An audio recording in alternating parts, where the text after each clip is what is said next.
മുന്നണികൾ മാറി മാറി ഭരിച്ചു മുടിച്ച കേരളത്തിൽ തുടർഭരണം തുടരുമ്പോഴും അന്നന്നത്തെ അന്നത്തിനുള്ള വകയൊപ്പിക്കാനാവാതെ പെടാപ്പാട് പെടുകയാണ് സാക്ഷര സുന്ദര വികസന കേരളത്തിലെ പട്ടിണിപ്പാവങ്ങളായ വോട്ടുകുത്തികൾ. പെരുമഴക്കാല ദുരിതം മൂലം പണിയില്ലാതായതോടെ ഒട്ടുമിക്ക വീട്ടകങ്ങളുടെ അടുപ്പുകളിൽ പൂച്ച വെറ്റ് കിടക്കുകയാണ്.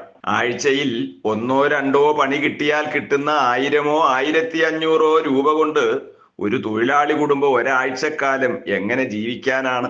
ആകെ കിട്ടുന്ന ആ കൂലിപ്പണം കൊണ്ട് വീടിന്റെ വാടകയും ജീവിത ചെലവുകളും കുട്ടികളുടെ പഠനവും രോഗ ചികിത്സയും എങ്ങനെ നടത്താനാണ്? മുന്തിയ ആഡംബര വാഹനങ്ങളിലും ഹെലികോപ്റ്ററുകളിലും സഞ്ചരിച്ച് നാട് നന്നാക്കാൻ ഇറങ്ങുന്ന മന്ത്രിമാരും MLA-മാരും MP-മാരുമെല്ലാം സ്വന്തം വീട് നന്നാക്കി സായുജ്യം അടയുമ്പോൾ 1 ലിറ്റർ വെളിച്ചെണ്ണയ്ക്ക് 550 രൂപയും 1 കിലോ അരിക്ക് 66 രൂപയും കൊടുക്കേണ്ടി വരുന്ന സാധാരണ ജനത്തിന്റെ സങ്കടം മാത്രം തിരിച്ചറിയാൻ ഇവരുടെ അധികാരത്തിമിരമുള്ള കണ്ണുകൾക്ക് കഴിയുന്നതേയില്ല.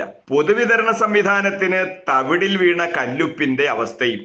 യാതൊരു പ്രയോജനവുമില്ല. പച്ചക്കറിക്കും മത്സ്യമാംസാദികൾക്കും ഇന്ധനത്തിനും എന്തിന് ഒരു തരി പൊന്നിനും തീവിലയേറുകയാണ്. വിപണി വില നിയന്ത്രിക്കാൻ കഴിയാത്ത പൊതുവിതരണ വകുപ്പും സർക്കാർ സംവിധാനങ്ങളും കരിഞ്ചന്തയും പൂഴ്ത്തിവെപ്പും കുത്തകയാക്കിയ മാഫിയകൾക്ക് ചൂട്ടുപിടിക്കുന്നു. ഭരിച്ച് ഉറിയും ഉപ്പുചിരട്ടയും വരെ കാലിയാക്കിയവർ ഇനിയും തരൂ ഒരവസരം കൂടിയെന്ന് പറഞ്ഞ് വോട്ടുകുത്തികൾക്ക് പിന്നാലെ നടക്കുന്നു.